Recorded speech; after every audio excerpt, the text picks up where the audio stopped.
It's been an amazing fall here at Newman. Today I want to focus on the incredible roster of speakers who stood behind our podium. A New York Times journalist, a Pulitzer Prize-winning poet, a World War II veteran who stormed the beaches at Normandy, and former President Clinton's lead Democratic strategist. These speakers reflect our commitment to bring the world to our students, to broaden their horizons, to make school topics such as history, politics, and poetry come alive. David Brooks, a nationally known journalist and author, was our first guest in the new Capstone Speaker Series.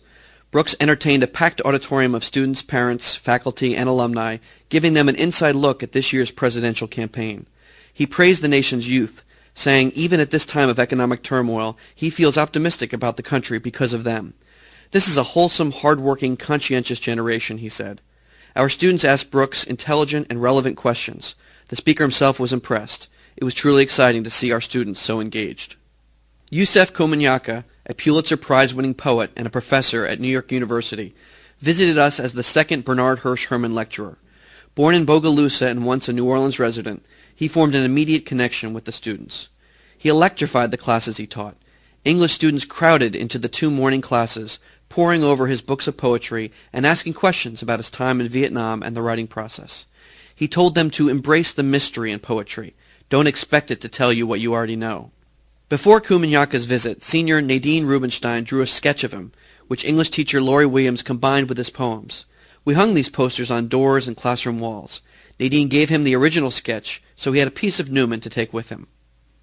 Harold Baumgarten, this year's Warren G. Moses lecturer, thrilled us with his stories of surviving the Allied forces' assault on Normandy Beach, June 6, 1944. He was a first waver, one of the initial brave young men chosen to hit the beach, and was the inspiration for a character in Steven Spielberg's movie Saving Private Ryan. Only one other man survived from Baumgarten's boat, and Baumgarten himself was wounded 3 times. Why was I not medevaced out, he asked. There were no helicopters in those days, and surrender was not in our dictionary. We fought wounded. There were moments during this talk when Henson Auditorium was so quiet you could hear a pin drop.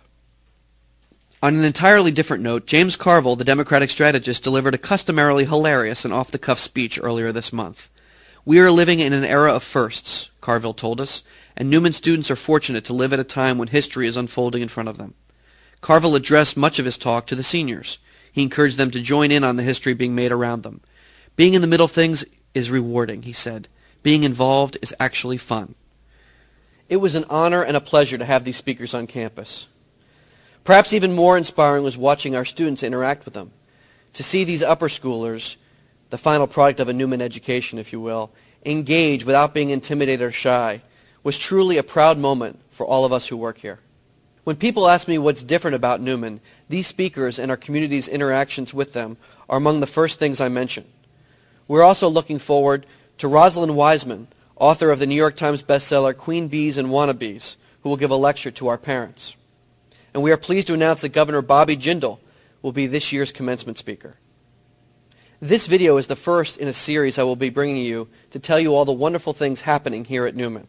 In future videos, I will talk with you about athletics, the curriculum, the arts, community service, and the exciting camps Newman will offer this summer. Stay tuned.